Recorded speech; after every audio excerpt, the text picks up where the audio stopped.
সংস্কার নিয়ে ঐকমত্য কমিশনের সঙ্গে বিএনপির বৈঠককাল, বন্ধ হচ্ছে স্বৈরাচার আসার সুযোগ।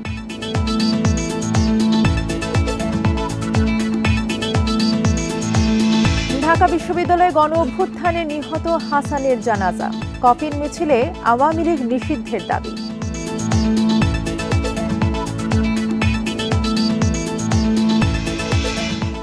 বিশ্ব ইজতেমায় লাখো মুসল্লির জুমার নামাজ, ভাগ্য রজনীতে রাত কাটবে ইবাদত বান্দিগিতে।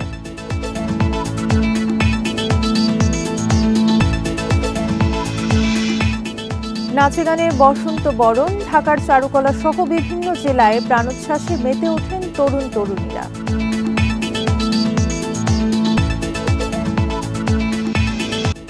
স্বাগত সংবাদ সন্ধ্যায়, সঙ্গে আছি তাসনিমে জান্নাত অর্থী। শিরোনাম শুনছিলেন, এবারে পুরো খবর। দেশে যেন আর কখনো স্বৈরাচার মাথা চারা দিয়ে উঠতে না পারে, সেই অনুযায়ী সংস্কার হচ্ছে। আর রাজনৈতিক দলগুলোর সঙ্গে ঐকমত্য কমিশনের আলোচনা শুরু হচ্ছে কাল, জানিয়েছেন শিল্প উপদেষ্টা আদিলুর রহমান খান। সকালে ৮৩ স্বৈরাচার পতন আন্দোলনের শহীদদের শ্রদ্ধা জানিয়ে সব দলকে ঐক্যবদ্ধ থাকার আহ্বান জানান ছাত্রনেতারা। স্বৈরাচার প্রতিরোধ দিবসে শিক্ষা চত্বরে শহীদদের স্মরণ করলেন নানা ছাত্র সংগঠনের নেতাকর্মীরা। এই সময় তারা বলেন, ৯০ ও ২৪-এর স্বৈরাচার পতনের আন্দোলন একই সূত্রে গাঁথা, তাই সব ষড়যন্ত্র মোকাবেলা করেই রাজনৈতিক দলগুলোকে ঐক্যবদ্ধ থাকতে হবে। একটি নির্বাচন দিয়ে জনগণের সরকার কায়েম হবে এবং জনগণ এই সরকার পরিচালনা করবে, এটাই আজকে জনগণের প্রত্যাশা। ১৪ই ফেব্রুয়ারি ৯০-এর গণ অভ্যুত্থানের ধারাবাহিকতা হচ্ছে এই জুলাইয়ের গণ অভ্যুত্থান। আমাদের মুক্তিযুদ্ধের ধারাবাহিকতা হচ্ছে এই জুলাইয়ের গণ অভ্যুত্থান। নির্বাচিত সরকার সেই দিনই শেখ হাসিনা একই তার চাইতে আরো নতুন নতুন করা কৌশল নিয়ে ১২-৮ ভোট করে, রাতের অন্ধকারে ভোট করে স্বৈরাচারকে দীর্ঘায়িত করার চেষ্টা করেছেন। এই সময়ে অন্তর্বর্তী সরকারের শিল্প ও গণপূর্ত উপদেষ্টা জানান, দেশে যেন আর ফ্যাসিবাদ মাথাচাড়া দিতে না পারে তেমন সংস্কারের কথা। বাংলাদেশ কখনোই আর ফ্যাসিবাদের দিকে ফিরে যাওয়ার সুযোগ রাখবে না। বাংলাদেশের যারা আইন প্রণেতা হবেন, তারা বাংলাদেশের আইন কানুন সংবিধান এমনভাবেই প্রস্তুত করবেন যেন ফ্যাসিবাদ আর কখনোই মাথাচাড়া দিয়ে উঠতে না পারে। এই সময় ২৪-এর আন্দোলনকে দেশের গণতন্ত্রকামী মানুষের ধারাবাহিক আন্দোলনের ফসল বলেও অভিহিত করেন ছাত্রনেতারা। আরাফাতুর রহমান, ইন্ডিপেন্ডেন্ট নিউজ, ঢাকা। রাজনৈতিক শক্তিকে অবজ্ঞা করলে দেশে চরমপন্থা তৈরি হতে পারে বলে শঙ্কা প্রকাশ করেছেন বিএনপির সিনিয়র যুগ্ম মহাসচিব রুহুল কবির রিজভী। এদিকে অন্তর্বর্তী সরকারের দেওয়ার সময়ে নির্বাচনের জন্য বিএনপি প্রস্তুত বলে মন্তব্য করেছেন বিএনপির স্থায়ী কমিটির সদস্য মির্জা আব্বাস। শুক্রবার রাজধানীর নয়াপল্টনে বিএনপির কেন্দ্রীয় কার্যালয়ে আলাদা অনুষ্ঠানে এসব মন্তব্য করেন দুই নেতা। শবে বরাত উপলক্ষে শুক্রবার দুপুরে নয়াপল্টনে দলের কেন্দ্রীয় কার্যালয়ের নিচে মিলাদ মাহফিলের আয়োজন করে বিএনপি। সেখানে দলের সিনিয়র যুগ্ম মহাসচিব রুহুল কবির রিজভী বলেন, সংস্কার প্রয়োজন, তবে গণতন্ত্রকে প্রাতিষ্ঠানিক রূপ দিতে দ্রুত সময়ে তা শেষ করে নির্বাচন দেওয়ার আহ্বান জানান তিনি। যদি আপনারা রাজনৈতিক শক্তিকে যদি খাটো করেন, রাজনৈতিক শক্তিকে যদি অবজ্ঞা করেন, তাহলে আপনার চরমপন্থা উত্থান হয়। চরমপন্থা শুধু বাম দিক দিয়ে আসে না, ডান দিক দিয়েও আসে, এটা মাথার মধ্যে দিয়ে মাথায় রাখতে হবে। এদিকে ঢাকা মহানগর দক্ষিণ বিএনপির প্রাথমিক সদস্যপদ নবায়ন কার্যক্রমের উদ্বোধনী অনুষ্ঠানে দলের স্থায়ী কমিটির সদস্য মির্জা আব্বাস বলেন, অন্তর্বর্তী সরকারের দেয়া সময়ে নির্বাচনের জন্য বিএনপি প্রস্তুত। এই সরকারকে বিভ্রান্ত করার জন্য বিভিন্ন রাজনৈতিক দল বিভিন্নভাবে নির্বাচন নিয়ে বিভিন্ন কথা বলছেন, এই সরকারকে অস্বস্তিকর অবস্থায় ফেলে দিচ্ছেন। আমরা এই সরকারকে বলতে চাই, আপনারা ডিসেম্বরের ঘোষণা দিয়েছেন, ডিসেম্বরে নির্বাচন দিন, আমরা সকল সময় নির্বাচনের জন্য প্রস্তুত। এ সময় ষড়যন্ত্রের পথ ছেড়ে সুষ্ঠু নির্বাচনের স্বার্থে অন্তর্বর্তী সরকারকে সহযোগিতার জন্য সবার প্রতি আহ্বান জানান মির্জা আব্বাস। একটি বিব্রত অবস্থায় ফেলে দিতে চেষ্টা করছে। জাহানারা পারভিন, ইন্ডিপেন্ডেন্ট নিউজ, ঢাকা। জামায়াতে নিবন্ধনের জন্য এখনো আদালতে লড়াই করতে হচ্ছে। দ্য দেশের জন্য লজ্জাজনক বলে মন্তব্য করেছেন জামায়াতের আমির ডাক্তার শফিকুর রহমান। বিকেলে নরসিংদীর সাটিরপাড়া কালীকুমার ইনস্টিটিউট মাঠে জনসভায় এই কথা বলেন তিনি। জামায়াতের আমির বলেন, ফ্যাসিবাদের বিরুদ্ধে মাথা নত না করার অপরাধে জামায়াতে ইসলামীর নিবন্ধন ও প্রতীক বাতিল করেছে বিগত সরকার, এখনও তা ফেরত দেওয়া হয়নি। নির্বাচনে পেশি শক্তি আর কালো টাকার খেলা চলবে না জানিয়ে শফিকুর রহমান বলেন, জনগণের অধিকার প্রতিষ্ঠার জন্য ভোটার তালিকা সংশোধন করতে হবে, যারা ভুয়া ভোটার তাদের বাদ দিতে হবে।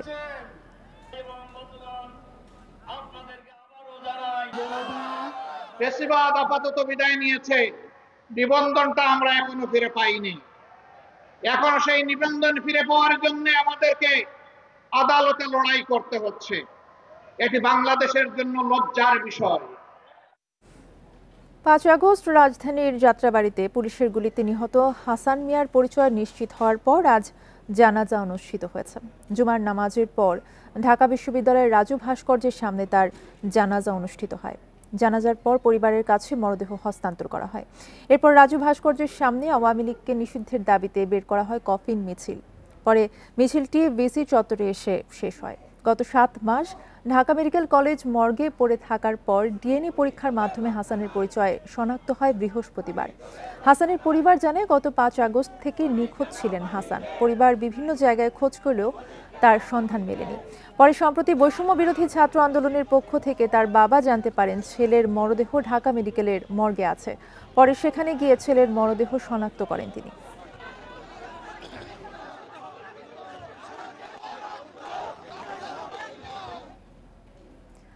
বাংলাদেশের রাজনৈতিক পট পরিবর্তনে মার্কিন ডিপ স্টেটের কোনো ভূমিকা ছিল না বলে জানিয়েছেন মার্কিন প্রেসিডেন্ট ডোনাল্ড ট্রাম্প। তবে এ প্রশ্নে কোনো মন্তব্য করেননি ভারত প্রধানমন্ত্রী নরেন্দ্র মোদী। বৃহস্পতিবার হোয়াইট হাউসে 2 শীর্ষ নেতার বৈঠকে উঠে আসে এই প্রসঙ্গ। এ সময় মার্কিন প্রেসিডেন্টের কাছে বাংলাদেশ ইস্যুতে জানতে চান এক সাংবাদিক। এর জবাবে ট্রাম্প স্পষ্ট করেই জানান, সেখানকার পট পরিবর্তনে ডিপ স্টেটের কোনো ভূমিকা ছিল না। ভারতের প্রধানমন্ত্রী দীর্ঘদিন বিষয়টি নিয়ে কাজ করেছেন বলেও জানান তিনি। তাই বিষয়টি নরেন্দ্র মোদী ভালো বলতে পারবেন বলে জানান ট্রাম্প। তবে এ নিয়ে কোনো মন্তব্য করেননি মোদী। কথা বলেন ইউক্রেন ইস্যুতে।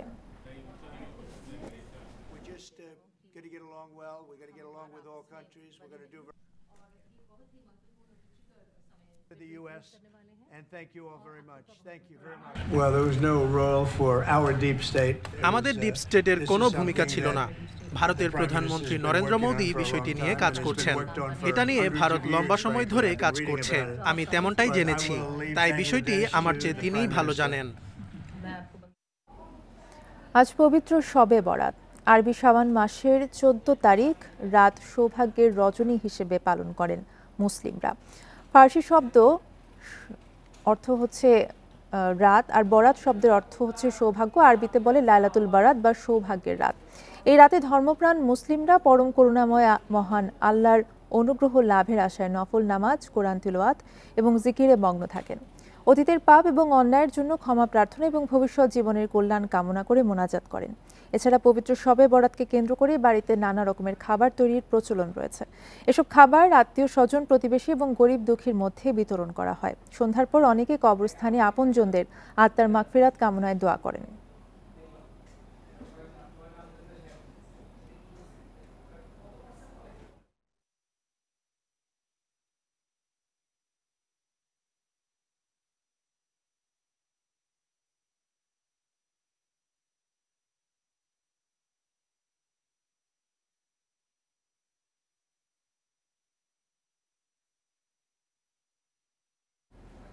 এ বিষয়ে আরো জানাতে আমাদের সাথে ঢাকার বায়তুল মোকাররম থেকে আছেন সহকর্মী ইকরামুল কবির। ইকরামুল কবির, এই শবে বরাতের রাতে মসজিদগুলোতে দেখা যায় যে ধর্মপ্রাণ মুসল্লিরা ইবাদত বন্দেগীতে ব্যস্ত থাকেন। কি পরিমাণ মুসল্লির ভিড় দেখছেন সেখানে, কি অবস্থা দেখছেন?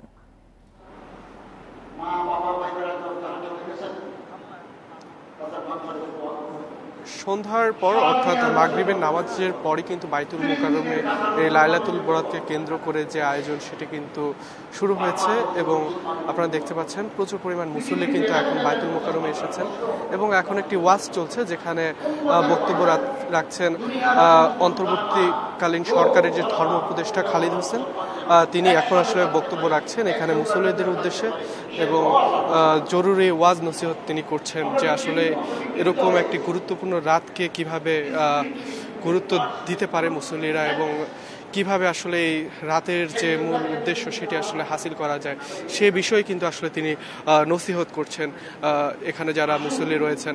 এবং তিনি যে আহ্বানটি জানিয়েছেন যে এই আজকে যে শবে বরাত সেটিকে নিয়ে আসলে বাড়াবাড়ি যেন না করা হয়, আসলে এটি একটি ধর্মীয় ভাব গম্ভীর্যের রাত। তিনি বলেছেন যে যতটা সম্ভব এটিকে আসলে আমলের মাধ্যমে নামাজের মাধ্যমে কোরআন তেলাওয়াতের মাধ্যমে এই রাতের যে গুরুত্ব সেটি যেন প্রত্যেকটা মুসল্লি পালন করতে পারে। এবং আপনি দেখে থাকেন একটা অপসংস্কৃতি কিন্তু রয়েছে যেটি এই শবে বরাতকে কেন্দ্র করে অনেকে বাজি ফোটানো, আতশবাজি, এই সকল কাজ থেকে আসলে তিনি দূরে থাকতে বলেছেন। একই সাথে তিনি বলেছেন অনেক সময় দেখতে পারি যে হালুয়া রুটি এইসব বিষয় নিয়ে আসলে অনেকে ব্যস্ত থাকেন। তিনি বলছেন আসলে এই সকল বিষয় আসলে কোনো ফায়দা নেই, এই রাতে আসলে বেশি করে ইবাদত করতে হবে এবং এই ইবাদতের মাধ্যমে এই রাতটি অর্থাৎ ফজর পর্যন্ত, কারণ আজকের রাতটি একটি ক্ষমার রাত। আল্লাহ তাআলা যারা মুশরিক এবং যাদের মনে বিদ্বেষ রয়েছে এই দুই শ্রেণীর মানুষ ছাড়া সবাইকে আল্লাহ তাআলা এই রাতে ক্ষমা চাইলে তিনি ক্ষমা করে দিবেন বলে কিন্তু তিনি আশ্বস্ত করেছেন। তাই এই রাতটিকে সম্পূর্ণ গুরুত্ব দিয়ে ইবাদতে মশগুল থাকার প্রতি কিন্তু আলেম ওলামারা সবসময় আহ্বান জানান। জি ইকরাম, ধন্যবাদ আপনাকে। এই বিষয়ে আরো জানাতে চট্টগ্রাম থেকে আমাদের সাথে যুক্ত হবেন সহকর্মী আলমগীর সবুজ। সবুজ, লাইলাতুল বারাতকে কেন্দ্র করে চট্টগ্রামে কি আয়োজন রয়েছে?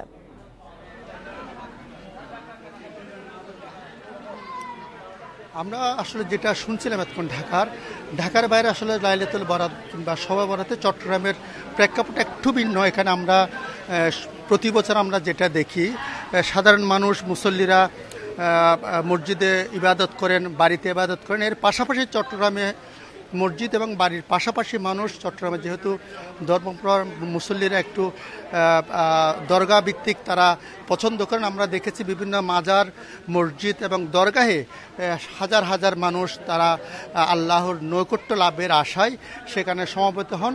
আমরাও আজকে এসেছি এখানে আমানুর শাহ মাজার এসেছি। এই মাজারটা চট্টগ্রামের অত্যন্ত ঐতিহ্যবাহী একটা দরগা। এখানে দেখছেন আপনারা মাগরিবের পর থেকে এখানে মানুষ আসতে শুরু করেছে মুসল্লিরা এবং এখানকার যারা পরিচালনা মণ্ডলী আছেন তারা বলছেন মূলত রাত ৯টার পরে এখানে মানুষের ঢল নামে। আমরা অন্যান্য বছরও সেটা দেখেছি এবং মসজিদেও আসলে ঈশার নামাজের পরে মূলত মুসল্লিরা আসেন এবং আমরা দেখেছি আজকে চট্টগ্রামে সাধারণত শহর থেকে যারা গ্রামে গঞ্জে যাদের পিতামাতা আছে তাদের কবর জিয়ারত করতে যায় এবং বিভিন্ন মসজিদ, গ্রাম এবং শহরের মসজিদগুলো আলোকসজ্জা করা হয়। এবং এখানে আরেকটা বিষয় উল্লেখ করার মতো আমরা দেখেছি চট্টগ্রামের শহরের বিভিন্ন মসজিদ এবং দরগাহে অন্যান্য সব দিন যেভাবে ভিক্ষুকরা থাকেন আজকে তার কয়েক গুণ বেশি হাজার হাজার ভিক্ষুকের সমাবেশ ঘটে। সাধারণত যেহেতু মুসল্লিরা আসেন তারা দান করেন, আজকের রাতে বলা হয়েছে দান করতে। এই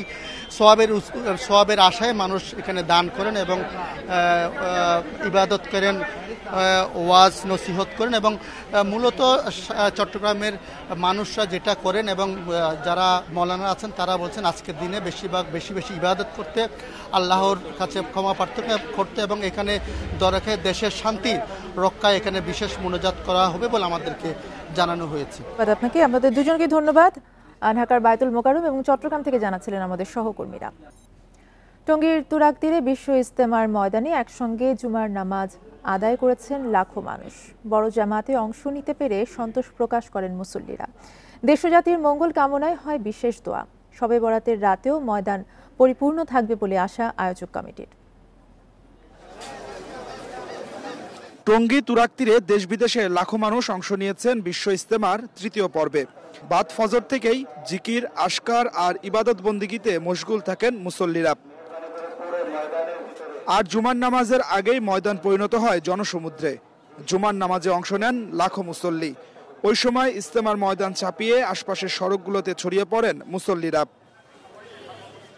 ইজতেমা ময়দানে দেশের বৃহত্তম জুমার নামাজে ইমামতি করেন মাওলানা সাদের ছেলে মাওলানা ইউসুফ বিন সাদ। ভাই যে আল্লাহ তাআলা আমাদেরকে ইজতেমা করার জন্য এক তৌফিক দান করছেন, অনেক বাধা বিধি আসছে, আল্লাহ তাআলাই করাইছেন। উম্মতি মুহাম্মদী সবাই দিন পায়ে যা, সবাই জান্নাতি হইতে পারি, এই একটা উদ্দেশ্যে আমরা এখানে সমাবেশ হইতেছি। এদিকে ইজতেমা ময়দানে হামলার গুজব ছড়িয়ে একটি মহল ভীতি সৃষ্টির চেষ্টা করে বলে অভিযোগ মাওলানা সাদ অনুসারীদের। অপপ্রচার চালাচ্ছে যেখানে কোনো হামলা হতে পারে, এটা পুলিশ কমিশনার সাহেব বলছে এটা সম্পূর্ণ একটা ভিত্তিহীন, যাতে আমাদের এখানে মানুষের উপস্থিতি কম হয় এই জন্য একটি চিহ্নিত মহল তারা অপপ্রচার চালিয়ে এখানে যাতে মুসল্লিরা না আসে এইভাবে তারা অপপ্রচার চালাচ্ছে। তবে ইজতেমা মাঠে কোনো নিরাপত্তা ঝুঁকি নেই বলে জানান জিএমপি কমিশনার। নেওয়া হয়েছে বাড়তি নিরাপত্তা ব্যবস্থাও। আমরা সিসিটিভি এবং ড্রোনের মাধ্যমে আমরা সার্ভেলেন্স করছি।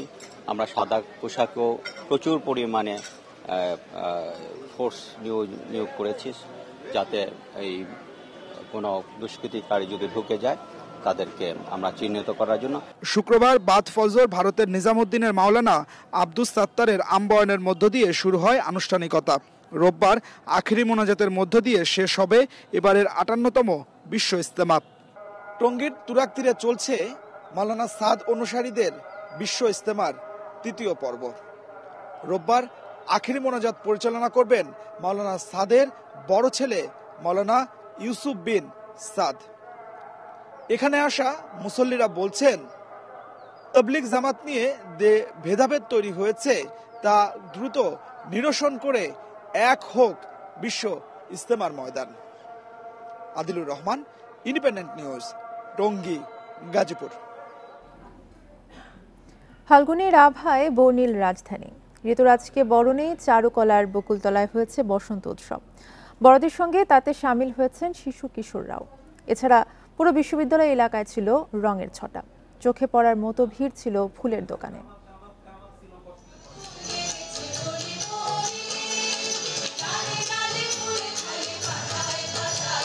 শীতের জীর্ণতা ঘুচিয়ে এসেছে বসন্ত, জেগে উঠেছে তরু পল্লব, প্রকৃতিতে পলাশ শিমুলের আভা।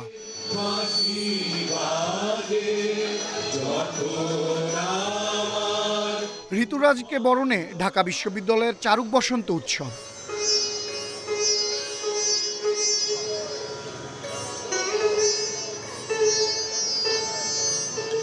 পয়লা ফাল্গুনের সকালে নাচ গানে মুশগুল বকুলতলা। বসন্ত বরণে বাবা মায়ের হাত ধরে এসেছে শিশু কিশোরেরা।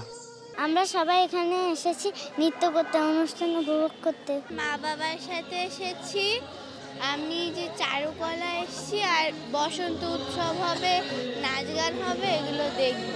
আমার দুই মেয়েকে নিয়ে আসছি, ওদের আমি চাই এগুলো শিখাতে, যে আমাদের দেশের কালচারটা।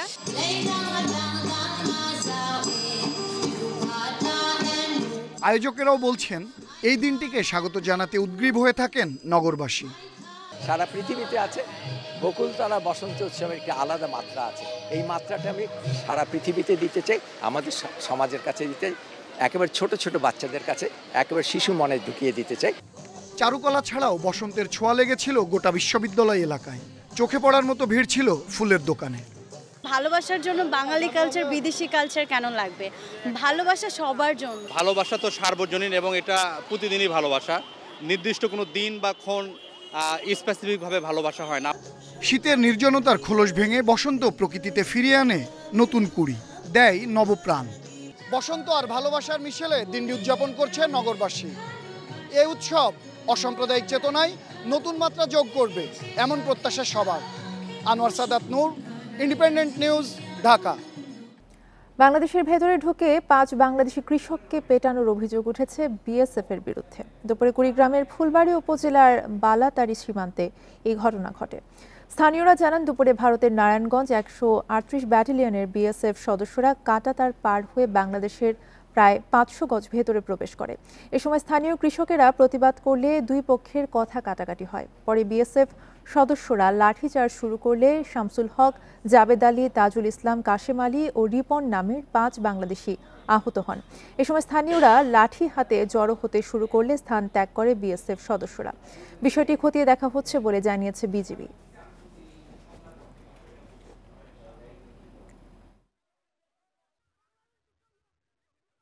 পানি দেয়, আমরা যে আবাদ করি, এখানে গরু নিয়ে আসি, আমার গরু নিয়ে গেছে, আমার সাইকেল ভাঙিয়ে দিয়ে গেছে, আমার সব কিছু নিয়ে গেছে, ওরা নিয়ে যায়। তারপরে লাস্টে সাইকেল টাইকেল ভাঙিয়ে দিয়ে গরুকে মারি টাড়ি তারপরে আমাকে ছাড়িয়ে দিচ্ছে।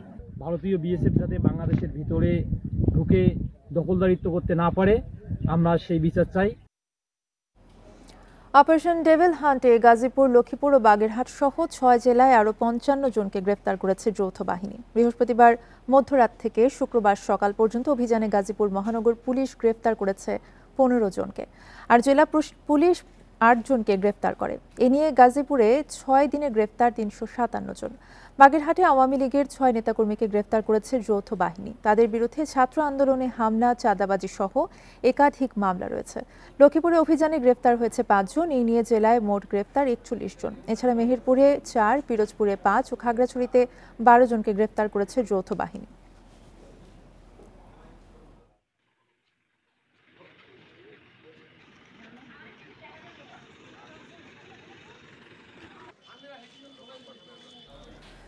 দেশের জনগণের ঘাড়ে এখন 20 লাখ কোটি টাকার বেশি ঋণ, যার 18 লাখ কোটি রেখে গেছে পতিত শেখ হাসিনা সরকার। 15 বছরে ঋণ বেড়েছে 6.5 গুণ। এই ঋণে ডুবিয়ে উন্নয়নের গল্প বানাতেন শেখ হাসিনা, যা পরিশোধের চাপ বাড়ছে অন্তর্বর্তী সরকারের ওপর। বিশ্লেষকরা বলছেন, পতিত সরকারের যথাযথ ঋণ ব্যবস্থাপনা না থাকায় দেশি উৎস থেকে বেশি ঋণ নেওয়া হয়েছে, আবার বিদেশি ঋণ নেওয়া হয়েছে বাছবিচারহীনভাবে। গত বছরের সেপ্টেম্বর শেষে সরকারের ঋণের পরিমাণ 20 লাখ কোটি টাকা ছাড়িয়েছে। এর মধ্যে বিদেশি ঋণ ছিল 10,13,000 কোটি টাকা, বাকিটা অভ্যন্তরীণ ঋণ। ব্যয় মেটাতে অভ্যন্তরীণ ও বিদেশি উৎস থেকে ক্রমাগত ঋণ করেছে পতিত শেখ হাসিনা সরকার। আবার এ ঋণের অর্থ থেকে দুর্নীতি ও অর্থ পাচারও হয়েছে। অর্থ মন্ত্রণালয়ের তথ্য মতে 2009 সালের 6 জানুয়ারি আওয়ামী লীগ যখন সরকারের দায়িত্ব নেয়, তখন দেশি বিদেশি ঋণের স্থিতি ছিল 2,76,000 কোটি টাকা।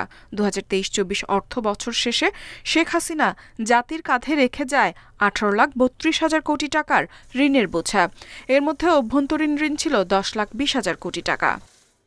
মানে 15,60,000 কোটি টাকা এই কয়েক বছরে উনি ঋণ করেছেন, এবং শেষের 3 বছরে সেই বিভিন্ন সাপ্লায়ার্স ক্রেডিট প্রকল্পের নামে, বড় বড় প্রকল্পের নামে প্রচণ্ডভাবে ঋণ নিয়ে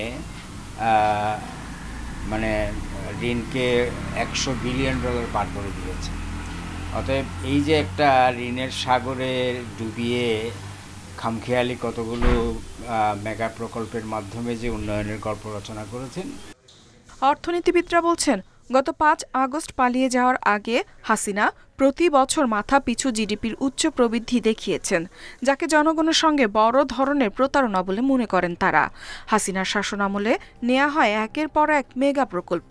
প্রতিটি মেগা প্রকল্পে প্রকৃত ব্যয়ের 3-4 গুণ বেশি ব্যয় দেখানোর মাধ্যমে আত্মসাৎ করা হয় লাখ লাখ কোটি টাকা।